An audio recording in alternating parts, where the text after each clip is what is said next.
suave. Suena el bongo, hazme un tumbao, que el ritmo lo pongo yo. Pops and the Regan. Look at this dude.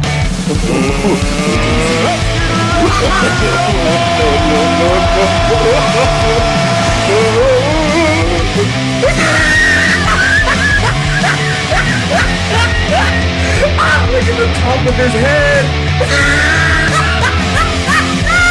Look at his lips. Pops and Regan.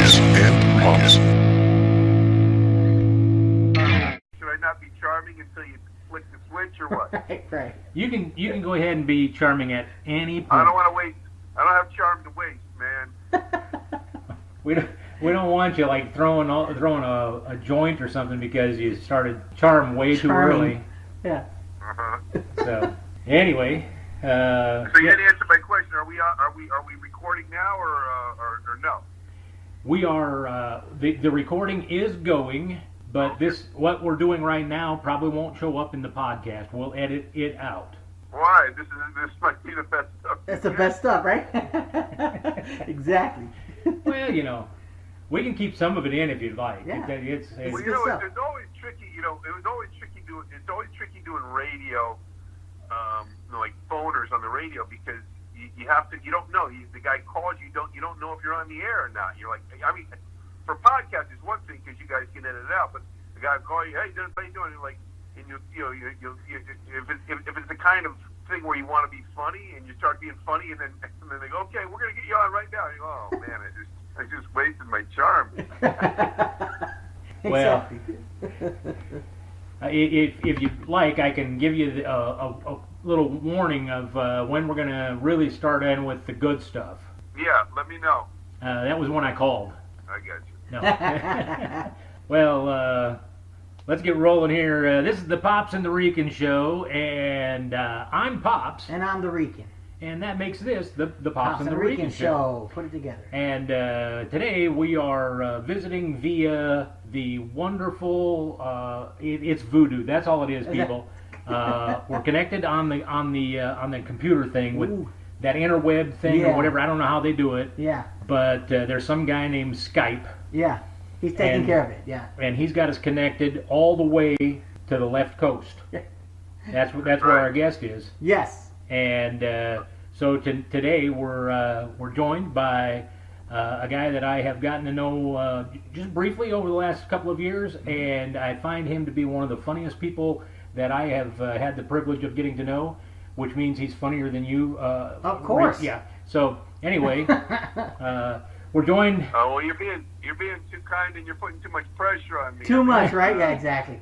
We're joined That's via. That's like the intro. The person brings you up. They give you the intro, they go, this guy coming to the stage is so funny. You're going to be rolling on the floor. You're going to be peeing your pants, and you're like, holy crap. Man, Exactly. One time I had a young woman, she brought me up on stage, and she didn't know me. I was fairly new, and I was headlining this, I think I was headlining. Anyway, she said, okay, people, fasten your seatbelts and get ready for the comedy of Dennis Regan. And I went up there and I said, okay, people, you can unfasten your seatbelts right now. Exactly. Yeah, I don't want anybody being safe. Let's just go ahead. If I say something that's funny and you fall out of your chair, get out. So this it's one thing for a nice intro, but too over the top or too wrong. Isn't helpful. Well, I always like to set our guests up for failure as early as possible. Well, you gave me a nice intro. I appreciate it. I think you even had the word "wonderful" in there. So, you were talking about the internet. You're talking about the internet there when you said "wonderful." Yeah, I that was like 3 hours ago. I forgot by already. So, right. Anyway, hey, we're here with Dennis Regan. Yeah. And Dennis, welcome to the Pops and the Rican show. Okay, now I gotta slow you down here. I want to know who I'm talking to. Is it Pops? P-O-P-S? Yeah, that's. I know it's Dennis. Did you guys just go by? Are you anonymous? We don't say your real names out here. Is that to protect the innocent? What? Pop? No, it has nothing to do with the innocence because I wouldn't be allowed on the show. No. I see. However, Okay, Pops. evidently, Pops is Dennis evidently Dooley, Steve right? thinks that I'm old enough that he needs to call me Pops, Right. and so I think I'm pretty accurate with what I'm saying. I think I'm accurate, so I think it's safe. so if you ever get a chance to meet him face to face, Dennis, feel free to punch him in the throat. All right. If he calls me Pops, I will. It's a term of endearment. Depending on how old he is, you know. Oh man, I'm 40. I'm 42, so. Yeah, you call me Pops. You call me Pops, you're looking for trouble. It's all good, man. He's just happy that my legs don't go all that high because I can't kick him in the groin anymore. So You can't catch me. You gotta catch me, bro. And I couldn't quite make out what you were saying after Pops. Pops and the what? Sounded like the Regan, but that's me, so. Right. The Rican. It's like the Rican, Puerto Rican is my nationality, so. Oh, okay. All right. and we're trying to be as politically correct as we possibly can be. Exactly. Because evidently that's important to some of these Whatever. It's Sissy- all good. whatever people Yeah. these days. It's So all good. anyway, Yeah. All So- right, well, what do you guys want to talk about? All right. first of all, let's kind of get started with tell our listening audience how did you get started? What was your start in comedy? Now, first of all, do you have a listening audience? Do you have a listening audience? Yes, we do. Well, I'm just being- my mom, my dad, Yeah. and 3 people that I pay a small stipend to. I'm just being a jerk. Let me say hello to your listening audience. How did I get started in comedy? I went to an open mic night, back then. This is like 1987. An open mic night was different than it is now. An open mic night was in front of a real audience, and there'd be real comedians on the show. Bona fide headliners and stuff. And then they would also throw up some open micers, so you were in front of a real crowd. It's not this kind of torture chamber that I see people going to now. I mean, it's hard for me to imagine, going up in front of other comedians and trying to get laughs. Okay. I've done it a couple of times, and just on a whim or on a goof where I was at those places. I don't like to take that stage time away from people, but going up in an open mic where it's other open micers waiting to go up, that's kind of like asking a homeless guy for a quarter. They're not they're not the best crowd. They might want to be supportive, and they might not, but they're sitting there waiting to go on. Yeah. Everybody in the audience is waiting to go on. It's not an audience. That's true. Yeah, I know. Early on when I got started, it was called an open mic, but it was a pro-am open mic. So you had professionals, you had amateurs, and the pros would get up. They would work on some of their material because they were trying to tighten their set, and then they'd step aside and let some of the real amateurs get up and go to work on some of their new material, and so. Yeah, and I think that's a good sort of balance. I mean, it's hard enough for clubs to get people to come out, and fill these seats and fill these rooms and stuff like that. And, they do what they call them the bringer shows, and they get people out that way. But it is tricky business. But back then, I started kind of in the heyday, like 1987, and people were just kind of coming to comedy clubs, and everything was okay. Yeah. But they'd only put up about 4 of us, though. They would torture the audience with four new people. Yeah. Now, do you think it's because that's the reason why, obviously, that clubs don't necessarily consider bringing in new people at a live show and calling it an open mic that way, because they want people to come in and buy tickets rather than get tortured by some newbies that are coming through? Would it be better for clubs to do that or not? Well, I'm not in the club business. They've tried all kinds of different ways to do things. I work at club here and there's a club here in Burbank. I say here, it's a little not too far from it, and it's a great club called Flappers, and it has a small room, and a small room. I think like 60 people, and I go there sometimes on the weekends, and they have like about 10 comedians go up in front of me. Everybody does 5. They run a tight ship, and a lot of people come to see their friends, or they're all fairly new at it, or some of them have been at it a while.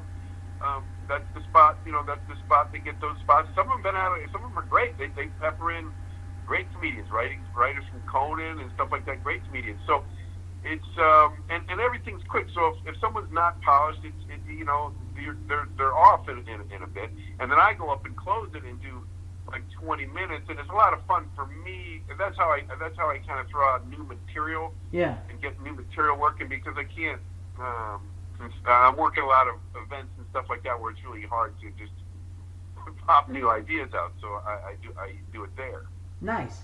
So is that like more like an off night, or is that like an actual night that they that's live? No, it's Friday and Saturday night, 2 shows, like 7 and 9, something like that. And I remember one time I got off after the 9 o'clock show, and then the wait staff and everything was cleaning up the table, and I said, "Are you people ready to get out of here?" And they go, "No, we got a midnight show." And I walked outside, and there was like 20 comedians waiting to go on in a midnight. And I'm like, wow, there's a lot of people who want to do this, and I find it heartening and kind of, I don't want to say amusing. I love it. I love doing it. I don't blame people for wanting to do it. It's a lot of fun doing stand-up.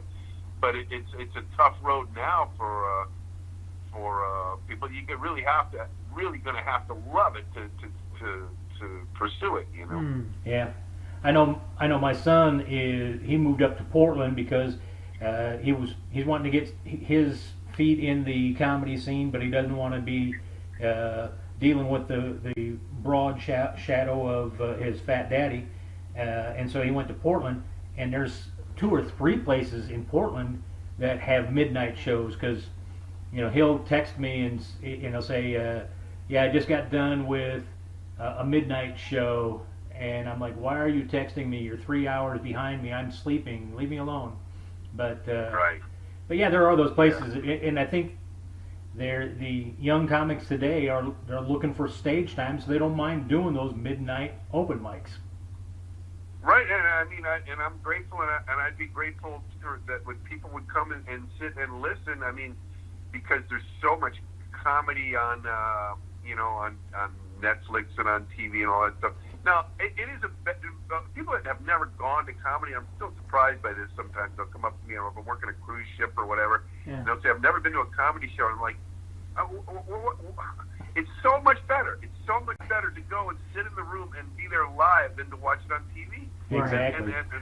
And why they don't get that until they actually go. I mean, I'm telling them right now, and people are listening, "Oh, I've never been. You ever been on a bus? You ever been on a train ride? Do it, Well, and that's the thing. Laughter is contagious, and if you're sitting by yourself, there's nothing for you to catch on to. So when you're with other people and you all start to laugh, the laughter grows, and it's better that way. It's just better all the way around to be at a live show.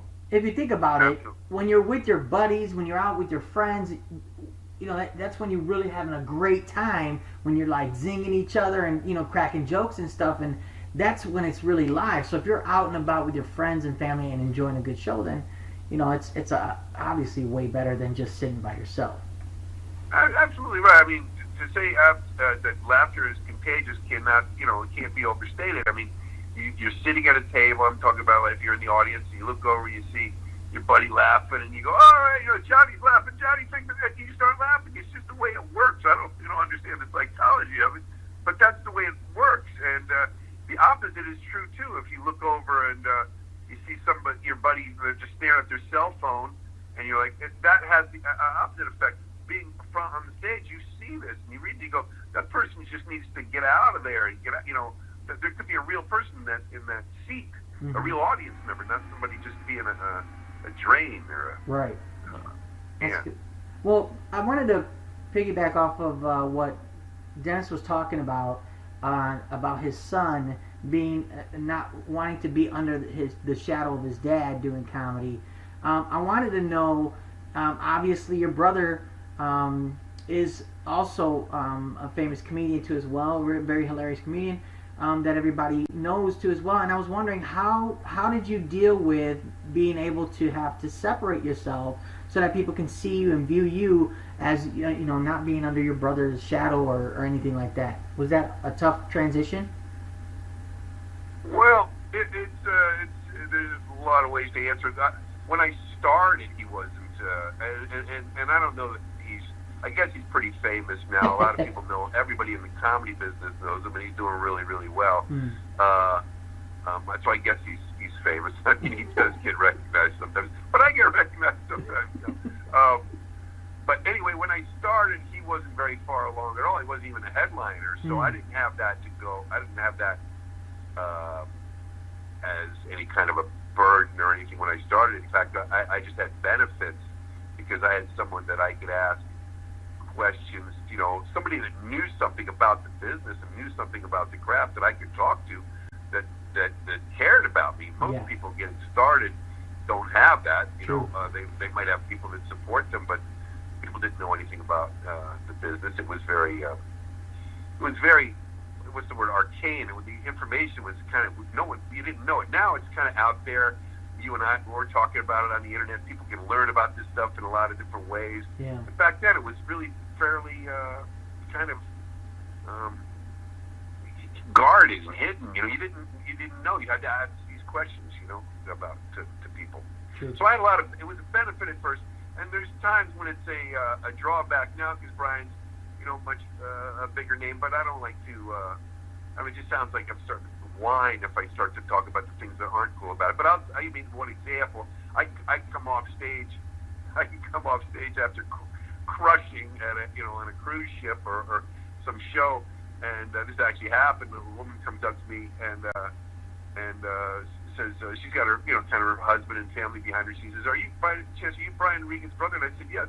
She's like, "We love him. We think he's great." And I was like, "Okay, I do too." But Look, a pat on the back. Weren't you just in that show I just did? Yeah. I can relate 100% because I got two older brothers, and that was always the case. It may be a smaller scale, but that was always the case. Aren't you Isaiah's brother? Aren't you Ricky's brother? Every time I'm like, my name's Steve, and I could do other things. Yeah. So I totally get it. That's really cool. Yeah, my son has gotten real good at it.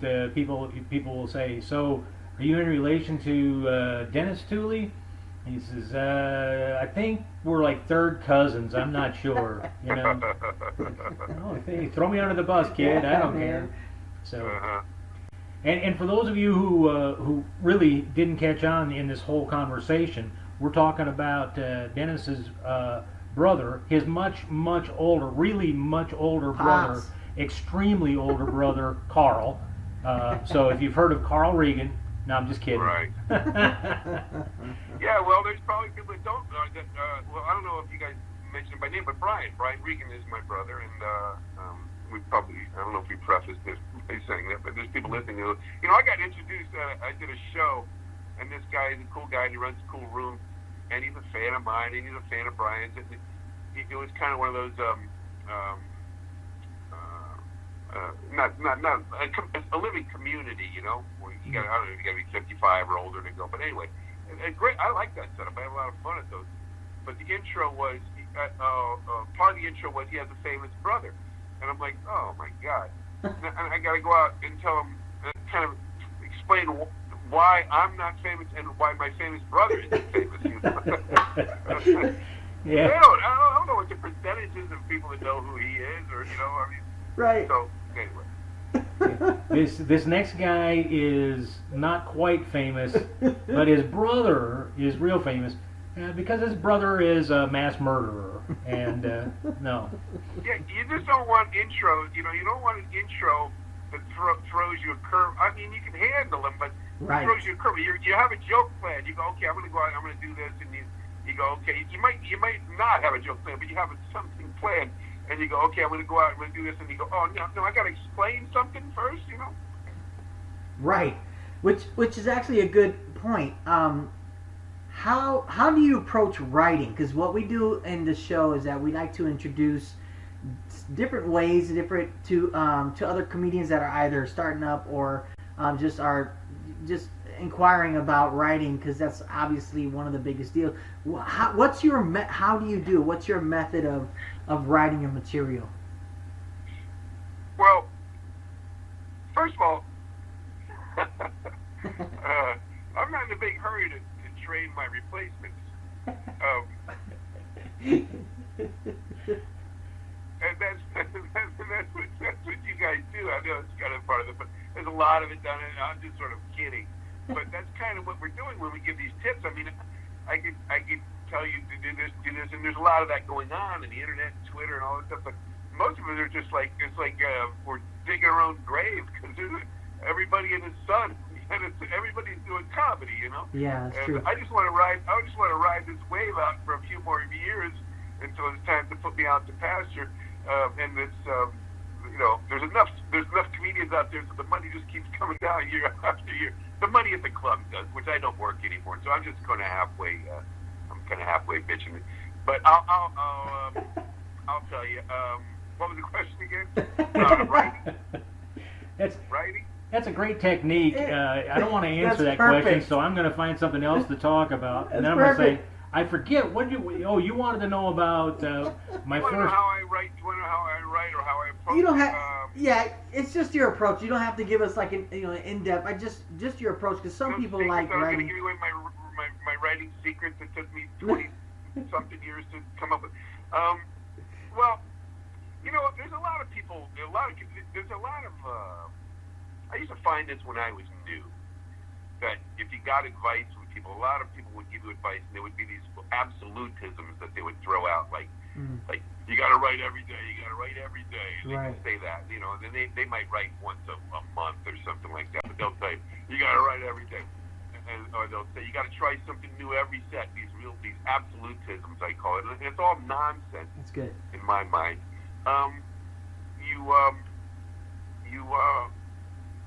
Here's what I do. Here's what I do sometimes. I'm not always doing this, but I find that writing, when you have your own job and you have your own responsibilities to do things, it's kind of like if you could sit down and write for 2 hours or 3 hours, right? But if you don't have a system, after those 2 or 3 hours, you still feel like you could have done more. You don't feel good about yourself. You feel like you could have done more. So you're not drawn to do it. It's kind of like going to the gym. If you don't have a set workout, let's say if you do have a set workout, I'm going to do 3 sets of these, 3 sets of these, 3 sets of these. Then when you walk out, you feel good about it. You feel good. I did my workout. You feel good, and you feel joyful, and you go the rest of your day feeling joyful, which is very important.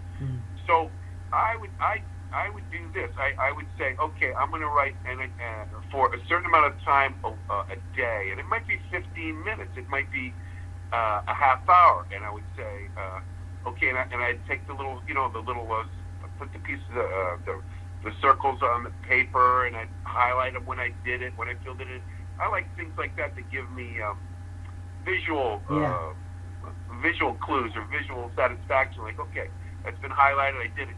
But the main point is, if you have something reasonable to do, and you say, and then when you do it, you feel good, and you can go about the rest of your day feeling joyful, then you will be more inclined to do it. And that's important. And then you can up it to an hour and a half a day, or whatever. But not so much that you go, oh man, I don't want to do it.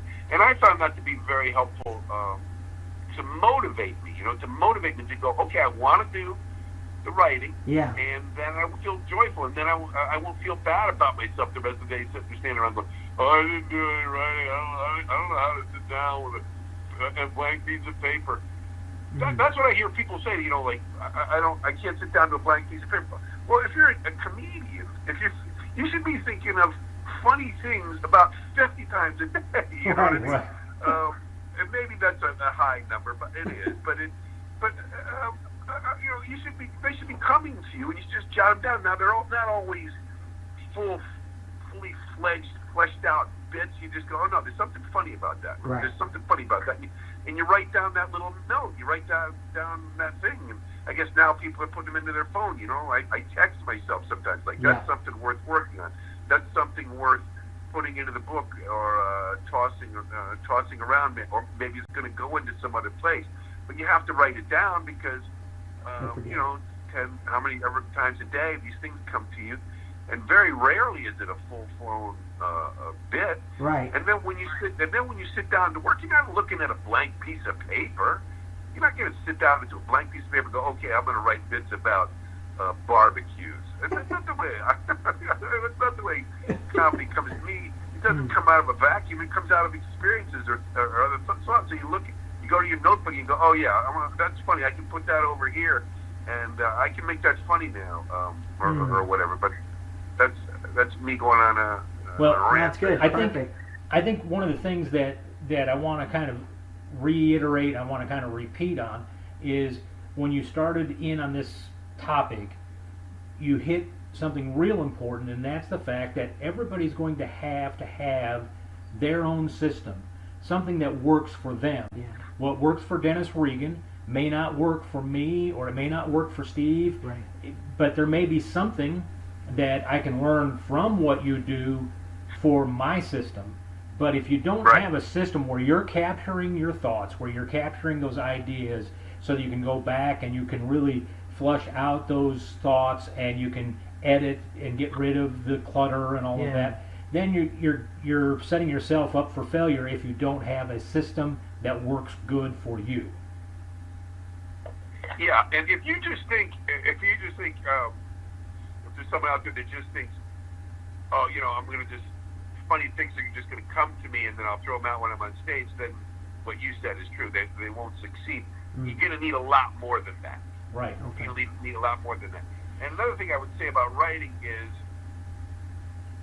very often I will sit down with an idea, and that'll be an idea. And okay, it's time for me to write. And I'll sit down and go, here's an idea, and then I'll start to work on it, and another idea will come out of it, and then maybe another idea will come out of it, and the original idea never becomes anything. The original idea never materializes into anything. It just goes away. But because I worked at it, it was the tree bore some fruit, and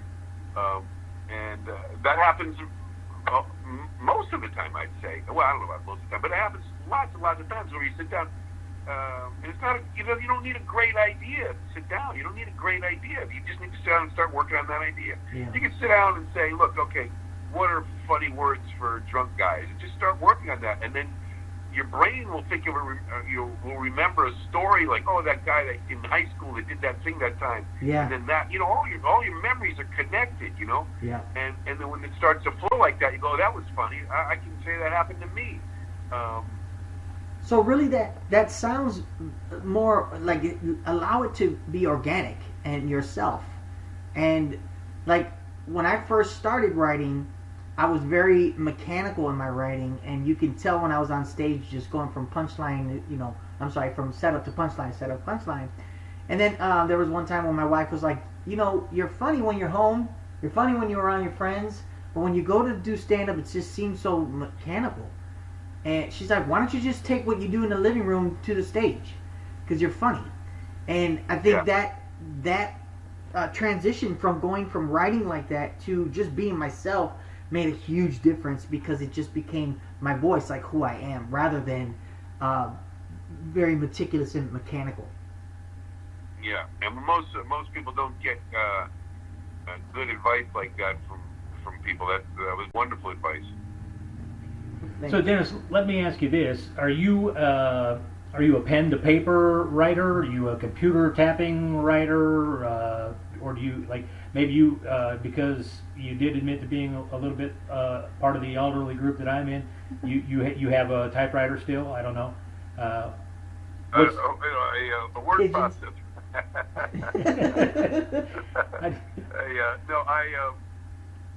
I was pen to paper, and I have transitioned. I like computers, and I like technology, and I like using databases to organize stuff. Awesome. and being able to do a search and seeing connections of things. Yes. Are you an Evernote? I used to use those, those composition books that. Yeah. Yeah. For probably the first 15 or 20 years, I had those books. Yeah. And I would use those books, and I had them numbered, and I had the pages numbered, and then every once in a while I would use a page to say, okay, I'll just, like some sort of a system, but it was fairly lame compared to the retrieval capabilities of a database. Right. And the way I use apps and stuff like that to write and to be able, it's important to be able to do a search for me. So I use my iPad a lot now, and I use the Notes app in there, and I organize things into files. And I use a lot of apps. I move from one app to another. Are you a guy that uses? Do you use Evernote? I don't use Evernote. I use this thing called Trello. Yes. This app called Trello. Yes. Well, see, now you just started a fight between me and Steve. See, okay. He's a big Trello guy. I'm like, hey, I've got Evernote Actually, over here. I love Trello to organize it and stuff, but at the same time, I use Google Drive, and in Google Drive, I actually have folders that like have all my material lined up, and it seems like it's a little bit too much.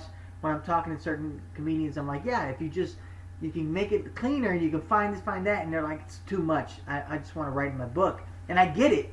It works for them. So, but it makes it so much easier for me when I can find a specific joke that I'm thinking about to tie it to it, and then be able to put them in a certain folder and then work on that. And that's why it comes back to finding a system that works really good for you, and continuing. And I appreciate the fact that you've said, you find things that work for you, and you started using them. And if it's not working for you, you're not taking time to, if Evernote doesn't work for you, you're not taking time to try and mess with it. You're just moving on to something that truly works well for you. Yeah, and I think I may have tried Evernote at one point. I think it's on my, at one point. I don't know what it was about it, but the notes. I think it's just called Notes in the Apple system is terrific. Yeah. But I have to. They don't come. This stuff doesn't come easily to me. I'd have to go on YouTube and go, okay, how does this work? How does the Notes app work? Right. And then you watch people, and even going on there, everything keeps changing, so that you're watching a video from 2012, and you go, that's not right anymore. You have to go down and read the comments before you spend any time watching the video and go and see the complaints. People go, this doesn't work anymore. So if there's a way to you can filter it. Look, I put in 2019 when you put in I want a tutorial, a notes tutorial on 2019 to just get the stuff that is up to date. Yeah. So let me ask you this, Dennis. From in those early days when you were just getting started, was there someone that gave you a piece of advice that really set you on the right track and helped you focus and get to where you are in comedy today? Well, where am I? That's good. Evidently, you're close to Burbank. I'll tell you a sweet moment that made a difference to me. I was doing an open mic night, and there was a small crowd, maybe 20 people in the crowd, and it was just all open micers, I believe. It's going against what I just said, but I believe it was like a Tuesday night. It was all open micers, but there was a small crowd there, and no one had done very well. And I went up, and I wasn't doing very well either. I really wasn't getting any laughs. And I kind of stopped, and I said to the audience, I said, well, what do you guys want to talk about? There was a guy sitting up front, and he said, you're doing all right. And I said, what do you mean I'm doing all right? I'm not getting any laughs. And he said, I've never heard any of this stuff before. And I kind of, it was a real pat on the back. At least I was being clever and original, and so I've always kind of appreciated that comment from the guy in the audience. Yeah. So That's dope. as time has gone on, I know you get asked to be a part of events. I know that's where we first met. You and I first met was Leslie Neal Leslie Nielsen Townsend's Clean Comedy Challenge. You were one of the guest judges and presenters of that. Leslie Norris. Yeah, that's Yeah. Yeah. but Leslie brought you in. That's where we met. So I know there are people that are saying, "Hey, Dennis, come be a part of my event and share your wisdom and your great knowledge, your understanding of all things universal." And so when you look at the state of comedy today, and you know that there are young people, and I say young because well, I'm getting up there in age, but new comics that are coming in. What advice do you have for a new comic that's maybe in their first year or first couple years, and they're still trying to find their voice, they're still trying to find their place in this thing we call comedy? What's the big piece of advice that you would share with someone? Well, a couple things. Steve just made me think of one of them when he was talking about what his advice his wife. You know, just wanting to be a comedian is not enough. I mean, you have to ask yourself, are you a funny person? You know what I mean? And you know, like Steve's wife said, you're funny. You're funny at home. You're funny with your friends. You're a funny person. So, and when the answer is yes, then you can work at becoming a comedian. But just being like, oh, and so many people are like, you have to ask yourself, no, do you make other people laugh? Not just yourself. Not just if you come up with things that make you laugh, that's not enough. Right. So the answer is yes, and you make other people laugh. You can make your friends laugh and stuff like that, and you're good at that, and there's a good chance you can become a comedian. There are other parts of skill set that you need, but it is a different ball game going up on stage and making strangers laugh. Right.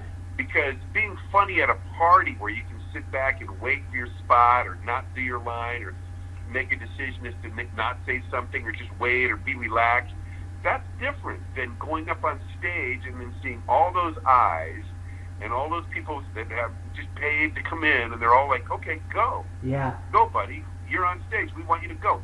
And you don't know them, and they don't know your buddy Sullivan, and they don't know the Fat Man, and they don't know anything about, they don't know your friends. There's no, you have to you're starting from a different place. You have to do all the setups. So, I'll tell you one thing I would tell people that are going to pursue it, and I don't know too many that did this or do it.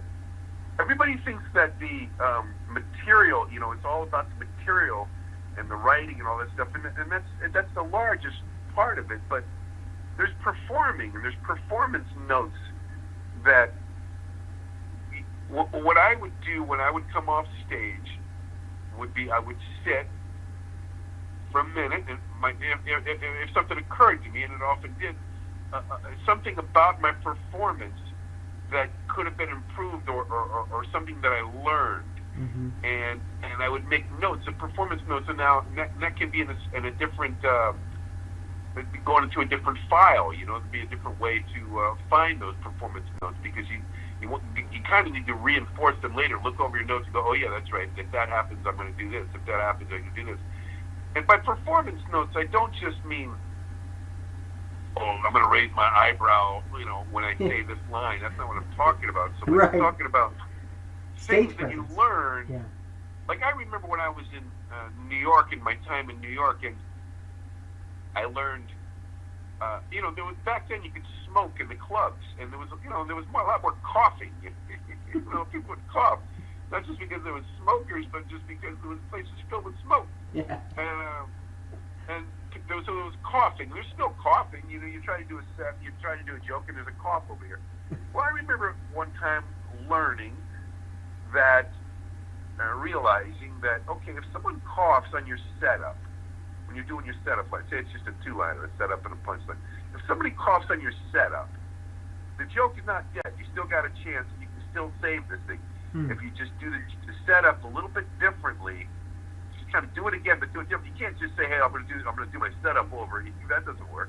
Right. You just kind of say the line again a little bit differently, as if that was part of the natural setup, and then do the punchline. Now the joke will suffer, probably, but it's still there. You can still get it. Now if they cough on your punchline, they cough at their laugh point, the joke is dead. There's no going back and doing it over again.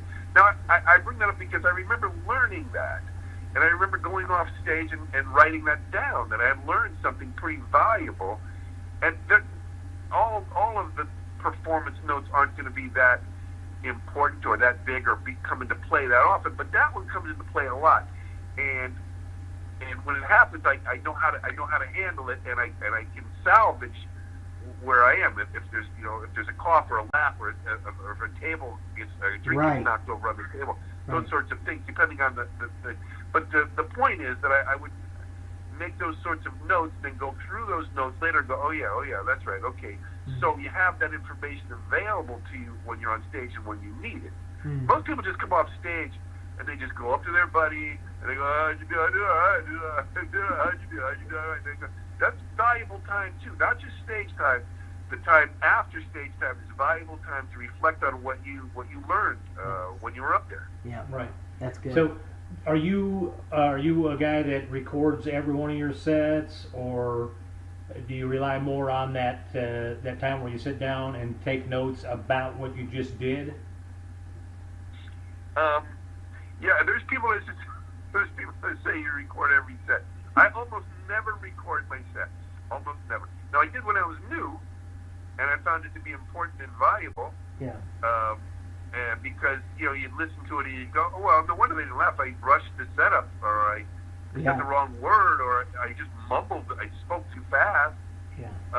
So I think it's very important for people to do when they're starting, and then later on, depending on the way you work, you might want to do it and listen to it once in a while to realize that you're rushing a certain thing, because that's very common with people, is to think that because you know this material so well that the audience is going to know what you're saying. They don't know what you're saying. Right. They don't know what you're saying. You do. That's why it's not working, because it's become such rote to you that you're just kind of up there to go, oh, this material is golden. Yeah, it's dying. The material is dying on you on the vine because you're not performing it well. Right. You've forgotten why it's funny, and you're just up there thinking, I can say these words, and I can say them in rapid fire. Succession. I worked a room. I did a thing. A couple of years ago, an event, and there was a couple of comedians that were younger than I was, and the audience was kind of my age. They were a little bit older, even. They were older, and I know, because I'm getting older, that they don't hear as well necessarily, and you got to speak slower. And most people get married to the way they do things. They speak at a certain pace, right? Or they speak in a certain way. They hold the microphone a certain way, a distance from their mouth, and that's a killer. That's unprofessional. When I'm in the back of a room and I like at a one-nighter or something like that, I'll look at the other comedian. I go, how quietly is he talking? Where is he holding the microphone from his mouth? How is he holding the microphone? I'll walk around the room and I go, is he being heard? And a lot of the time, he's not being heard. He'll come off stage. He'll have no idea, he or she, no idea why that didn't go well. Because I'm not, I'm not going to tell them. Right. They're not paying attention to anything anyway. So I will watch. I'll go, I need to hold the microphone down here a little bit farther and speak. And for this audience, the one I was talking about before, I'm going to go even slower than I normally go. And I went up and I spoke slower, and I held the microphone down here, and I crushed the room, which was crushable. Yeah. But it was because I was able to make these adjustments that most comedians don't make. See. They have their style, they have their way of holding the microphone, and those things go together. That they like the look of it, and that they're never going to change unless they do. That's good. That's good because it's like you really need to focus on reading the room and where you're at, and learn how to adjust accordingly. And again, that goes based on what you know outside of doing comedy. Like when I would do comedy at school at lunch, in the lunchroom, I knew that there was certain rules and certain ways to do it. I could only go to a certain table, and I couldn't get up more than 10 minutes. You know, so like you knew, okay, I can make them laugh within this time frame. Or when you're at like someone's house, you know that, especially my house, because being Puerto Rican, everybody's loud. So you have to be able to know, okay, if I go to the living room over here, I'm able to talk to my boys and laugh here because everybody over here is either dancing, singing, and screaming. But I can adjust my volume, I can adjust it, and I still do my piece or whatever I want to say and be effective. And it's like you got to know exactly how the room works, and that's a huge tip as well. That's thanks. Yeah. Yeah, I agree. So, Dennis, you've been on Letterman. I'm thinking Leno. Although I'm going to be honest, I didn't watch a lot of Leno. I was a bigger Letterman fan than I was Leno. And now if I have an accident, it's probably because Leno's people came after me. I don't know. But you've had some success. You've been to places where, at least comics my age, it was like, oh, if we could get to be on, if we could get on Carson, or if we could get on Letterman, it will help launch things into a whole new direction. And that, what's next for Dennis Regan? What's the big thing that you're working towards now? Well, I just put my first album out after 30 years of doing comedy. I just put my first album out. I was very slow to do that. I have a web series that I'm proud of on YouTube that I enjoy, and people enjoy it. It's hard getting traction with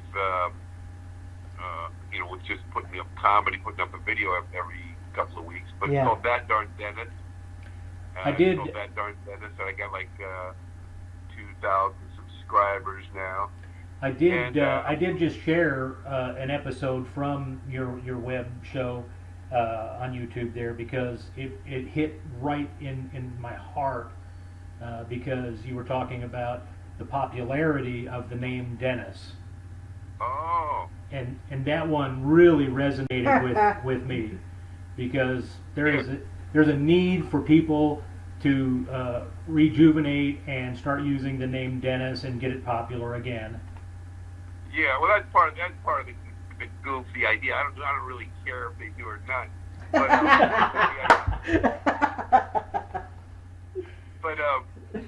But yeah, names change over time, and I was just kind of showing how that my name was number 21 in popularity when I was born, and now it's number 566. And I was talking about all the names that were more popular. But all of my episodes are different, and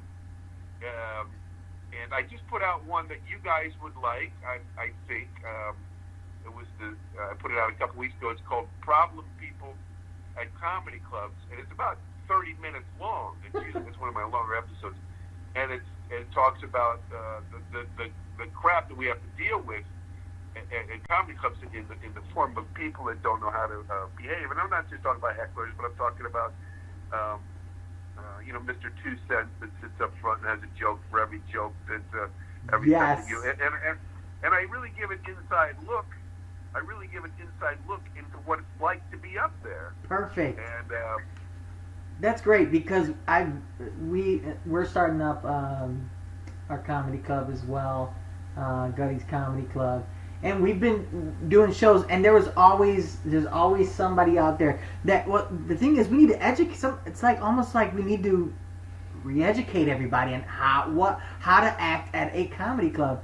And you're not there to critique, you're there to have fun and to laugh. And so our job is to bring that.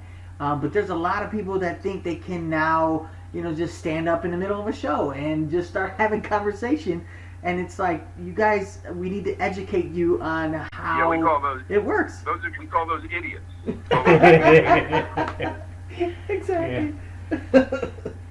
Yeah, But it's a growing number, and and it makes it difficult. One of the things I talked about in that episode is, and this will be informative to people that are comedians or people that are just interested in. Yep. When a guy when a guy yells out his own joke and he screws up your joke, right? Yeah. Okay, he might think, okay, he was just adding on. He thinks he's helping you, right? Right. Even though, but they don't realize is you might have a bit that has 4 or 5 punchlines, right? Right. And he is just killing the last 3. He's killing the ones that you're trying to get to. The purpose for doing the bit was to get to those last 2 or 3. So you can't get to them now because you got Mr. Idiot up here Right. that thinks he's got a joke that just popped into his head off the top of his head. And so, but not only that, he, we have callbacks, and those are things where I know you guys know, but for the sake of the audience, Yeah. those are things where later in the set someone will do a reference to a joke that they did earlier. Right. And that's an effective technique. A lot of comedians use them. I use them a little bit. And so a guy can be killing. He's not only killing 3 jokes now. He's killing callbacks later in the show by his stupid little idea that popped into his drunken head. Right. And they have no idea what they're doing to the show. They're just sitting there thinking, oh yeah, let me get another Coors Light over here, please. You are so detrimental to the comedy show, and you're clueless about it. And that's just one example of the type of people that I give in that episode. So I wish people would go listen to that. Yeah. Episode. What's the name of the episode?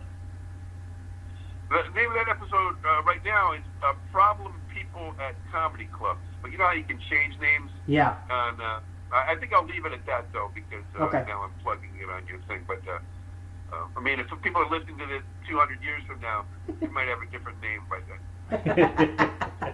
Exactly. What's your YouTube channel you have your series on? What's it called?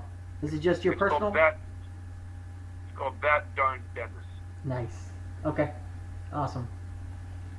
And when you get those people that just are interrupting things, you just want to stand up and say, "Hey, people, this isn't church. You can't talk like you're in church." I don't know. Well, the thing is this, dealing with these people. Now, in that episode, I don't really address how to deal with it. I mean, it's 30 minutes long as it is, Mm-hmm. and every but it's good. People like it. It's good. There's about 10 different types of stereotypes or general personality traits. Like there's the Whisper Sisters. The ladies that sit up front. They haven't seen each other, but they just whisper. Yeah. They think they're being polite because they're whispering, and you're annoying everybody around them. Anyway, that's just another one of the character types. Awesome. I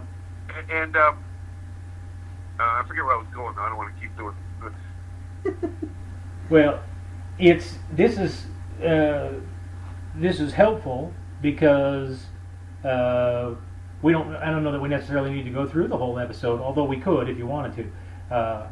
But please, if you're listening and you're saying, "Hey, I want to hear what Dennis Regan had to say about idiots at comedy clubs," you can go to That Darn Dennis on YouTube, Yep. and you can watch that episode Check it out. and watch more. And by all means, subscribe to Dennis's channel. Yep. And then go in and make comments about how great it was, and remind Dennis that If they thought it was great, or if they liked it, I'd love to have. Well, the other thing, though, the reason I didn't say, I didn't go into how to deal with situations, is because it's so layered. It's so many intricacies and subtleties, like how to deal with a heckler. Like it depends on so many factors, Right. how early in the set is it? If it was a friendly heckle. If the guy's with his girlfriend, or if he's with his family, or if he's with another table full of drunken idiots, or if the joke really hurt, if the people in the back even heard the heckle, or was it negative, and did it, all these factors that go in and out of your mind really quickly, and it's not something you can just say, like, oh, this is how you deal with a heckler. You just give them a slam line, because that's not always the answer, and that's very often not the answer, just Right. to give them your best heckler line, Right. Well, Dennis, I want to thank you for taking time out of your schedule to hang out with us here on the Pops and the Rican show. Yes. Is there anything we can help you promote? Anything you got coming up that you want to let people know about? We can help get the word out about you coming. Well, I appreciate the let me plug the web series, the YouTube. That's enough. And if they want to buy my album on iTunes, it's called Vexed. Okay. Perfect. Performed in front of a live audience. I think I'm gonna my next CD project. I think I'm gonna do in like in a funeral home in front of a dead audience. So horrible. Yeah, right. Just to see if it's much different from the previous one. That was supposedly a live audience. I'm not sure if they were, but Yeah, or just in front of a late show Friday, after the midnight open mic night show or something. yeah. Well, Hey, guys, thanks for having me on. I appreciate it. Man, it's a pleasure. Our pleasure, man. I'm glad to meet you. thank you so much, Dennis. Thank you. Bye. Goodbye. So yeah, we just wrapped up with Yep. Dennis Regan. Dennis Regan, that was awesome. And man, I will tell you, I think Dennis is equally, if not funnier, than his brother. I didn't say This is a funny family, dude. I didn't say that on the podcast because I don't want him thinking I'm blowing smoke up his skirt, because that would get awkward. That would be awkward. Yeah. But no, phenomenal comedian Great. with some great insights. Yeah. And I deeply appreciate his taking time to hang out with us. And so yeah, if you missed it, please go on YouTube and search out for That Darn Dennis. That Darn Dennis. And subscribe and let him know. And then when you subscribe, leave a comment saying, hey, remember you were on the Pops and the Rican podcast, and you need to send them $1,000. Yep. Just Send, just because it'd be send nice it. if he would. I'm not sure if he will, but it would be nice if he would. It would be nice. Yes. And, so you want to make sure you check him out. Go online, look it up. He's a hilarious comedian. You definitely will not be disappointed at all. So anyway, I think all in all, a great show visiting with Dennis. Yep. And so now I think it's time for us to. You can also catch him. Well, really quick, you can also catch him on Dry Bar. If you have the Dry Bar comedy app, you can download Dry Bar, and his specials on there called Dennis Land. So you definitely want to catch that too. Yeah. So yeah, I mean, great show. Great show. Hey, great guy, Yep. and you will not be disappointed if you buy his new album, if you Just download send- his just stuff send from him it, if you whatever you do, Yeah. you're gonna love what Dennis does. Yeah. Because his name is Dennis. Oh, And, yes, of course. That has to be Of course. it. So anyway, I think that's about our time. Yep. Here. Yeah. So I guess it's time for us to say, hey, this has been the Pops and the Rican show, and I'm Pops, And I'm the Rican. and this has been The Pops and the Rican show. Adios. Toca la clave, suena el bongo, hazme un tumbao que el ritmo lo pongo yo. Pops and the Rican. Pops and the Rican. Look at this dude.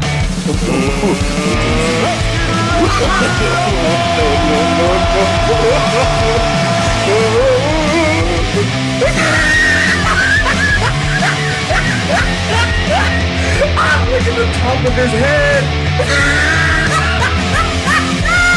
Look at his lips.